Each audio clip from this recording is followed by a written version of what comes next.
Hey guys, how are we doing? It's Smart and Cliffe here with another installment of my Guitars series, where I look at my guitars, oddly enough. And in this one we are looking at this guitar, which is my Yamaha APX500II. As with my Ovation, I'm DI'd in and also using the mics to kind of pick up the sound of the guitar.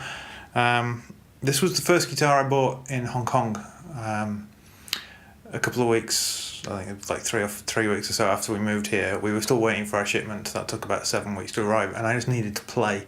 But I didn't have a lot of money at the time, so I was just looking for a really cheap guitar. I think this was about 1,800 Hong Kong dollars, which is about £170, $220 US, somewhere around there. It was a really good deal. It was in sale in Tom Lee Music.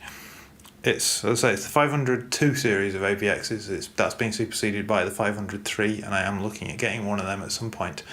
But the APX series is designed for people who are used to playing electric guitars, so it's got a relatively slim neck. This is also, the 500 is a Gibson scale length, 24 3/4 inch, which again, it just makes the guitar a little easier to play. At the moment I have this tuned to Dadgad, so D, A, D, G, A, D. It's got nickel bronze D'Addario 10-47s on.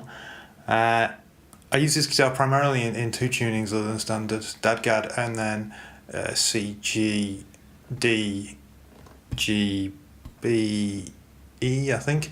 So basically the standard top 4 strings, and then G, A string down to G, and the low E string down to C, or sometimes down to D. And I do occasionally play with traditional open tunings as well, but and that's partly why I'm looking to get a second one, is so that I can keep one in Dadgad and one in my weird C, low C tuning.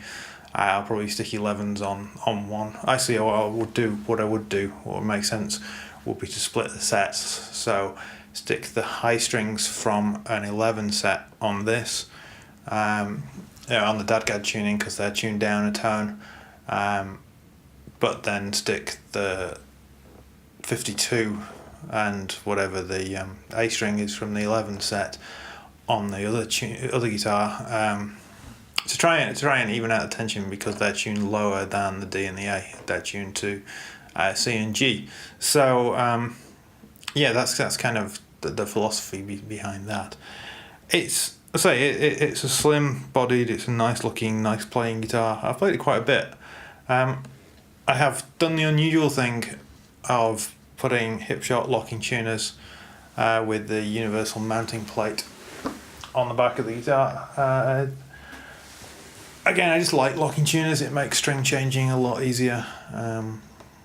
And with the UMP, I didn't have to do any drilling or anything like that. It was very straightforward. Put the Yamaha APX buttons back on because they fit, unlike the Ovation ones.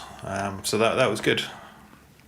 I gather it's made out of NATO, which is it's a spruce top, NATO back and sides, and NATO neck, I think. Which I'm not entirely sure what family of wood it is. It's a rosewood fretboard, which means it's going to be a pain to travel with.